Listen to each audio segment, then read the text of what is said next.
Don't pack your skis yet. Loveland and A-Basin get hammered with more than a foot of snow for a May Pow Day. Phil Lindeman, Krystal, 93 News. Love it, May face shots, woo!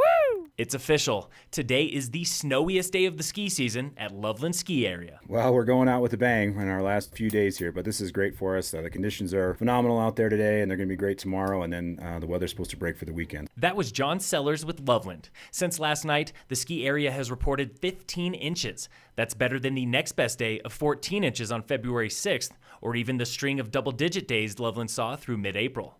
A May Powder Day had the Loveland faithful out in force, including Gabriel, who has hardly missed a day all season and lives about 15 minutes to the east in Silver Plume. I try to get up here every day, but I also like to sleep in. But on a day like today, can't resist. I even woke up a little bit earlier than usual. If Gabriel lived to the west, he wouldn't have made it. No one in Summit County could get to Loveland this morning, including Sellers, after stalled semis and spun-out cars closed eastbound I-70 at Silverthorne around 7 a.m.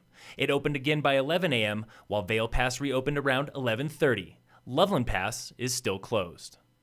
Even though there's fresh snow, Loveland will close for the season this weekend, and they're going out in style, with sunshine tomorrow and events starting Saturday. Sellers with the schedule. Saturday, we have our Neverland Bank Slalom with Never Summer and Toyota that we're real excited about. It's our first one. And then closing day, we'll be shutting things down with Funky Johnson on the Basin patio and great skiing and riding all weekend. Registration for the banked slalom is full, but the event is free to watch beginning at 10 a.m. on Saturday. Music on Saturday and Sunday is also free, while lift tickets are $61 for adults or free if you buy a season pass for next year.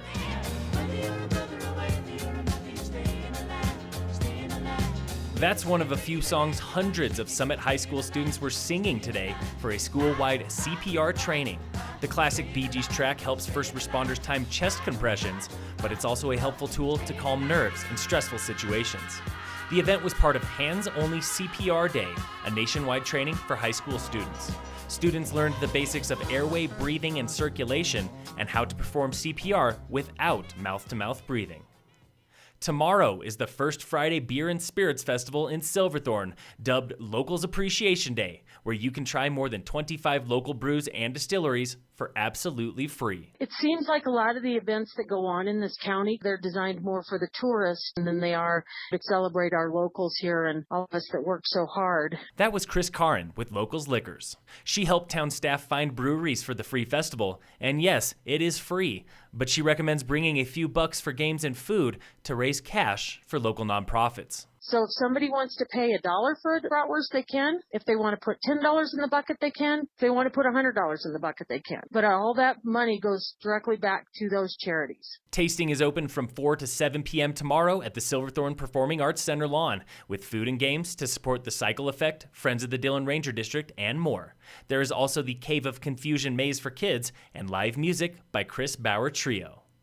In sports, the Rockies have the day off before opening a weekend series against the Mets on Friday. And in local sports, Lady Tigers lacrosse travels to Rangeview today for their final game of the season, and girls soccer faces Eagle Valley at home for senior night.